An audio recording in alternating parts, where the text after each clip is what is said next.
उत्तर प्रदेश अमेठी की 24 साल की उपासना को मेडिकल टेक्टाइल एग्जामिनर बनने के लिए प्रशिक्षित किया जा रहा है।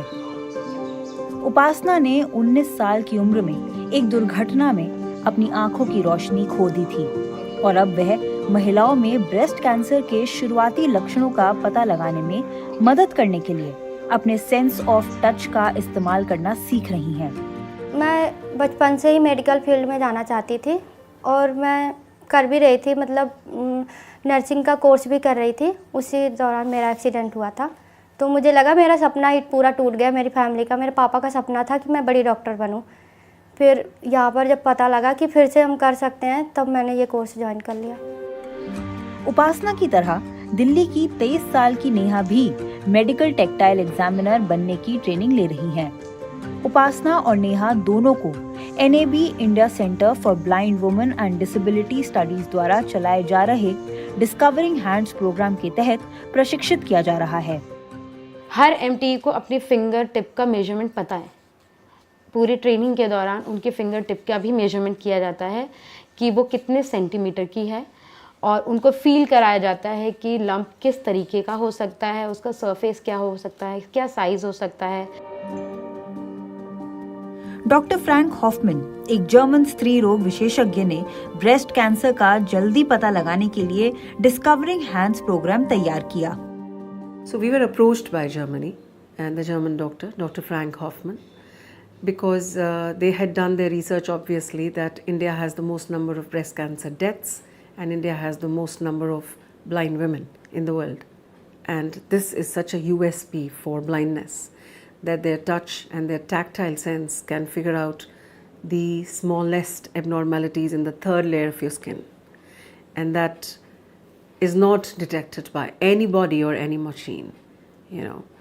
Even oneself, you take time to see the symptoms. By the time you see the symptoms, it's stage 2 or 3 and it's late. Most number of deaths in India for breast cancer are due to late detection. Meenakshi पिछले 5 सालों से प्रशिक्षित medical tactile examiner है और अब मेदांता अस्पताल में doctor कंचन कौर के ब्रेस्ट केयर सर्विसेज विभाग में काम करती हैं। वह NAB India centre for blind women द्वारा ट्रेनिंग प्राप्त 30 मेडिकल टेक्टाइल एग्जामिनर्स में से एक हैं। ये प्रशिक्षित मेडिकल टेक्टाइल एग्जामिनर अब CK बिरला हॉस्पिटल नई दिल्ली और वाराणसी में टाटा मेमोरियल जैसे मुख्य अस्पतालों की ब्रेस्ट कैंसर स्क्रीनिंग टीमों में भी काम कर रही हैं। So when we bring MTEs into the picture who are visually impaired but have been exclusively trained for this. So nowhere in the world has anybody been exclusively trained for breast examination. Like even medical doctors, we are not exclusively trained. We are told, yes, feel the breast if you feel something, you know. But the way these girls are trained is amazing. You know, they with their fingers they cover every little inch of the breast.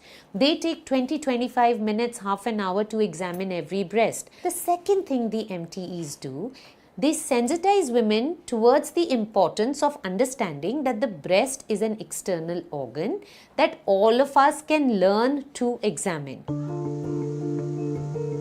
गांठों और breast cancer का समय पर पता लगने के लिए नियमित रूप से ब्रेस्ट एग्जामिनेशन बहुत जरूरी है। ऐसे एग्जामिनेशन के महत्व के बारे में जागरूकता की कमी के कारण अक्सर देर से पता चलता है, जबकि 40 साल से ज्यादा आयु की महिलाओं के लिए मैमोग्राफी की सलाह दी जाती है। जरूरी नहीं कि गांठें दिखाई ही दें। ऐसा इसलिए है क्योंकि आमतौर पर भारतीय महिलाओं के ब्रेस्ट इश्यूज काफी डेंस होते हैं, लेकिन मेडिकल टेक्टाइल एग्जामिनर्स अपनी स्पर्श संवेदना से 0.5 सेंटीमीटर जितनी छोटी गांठों को पकड़ने में भी मदद कर सकती है।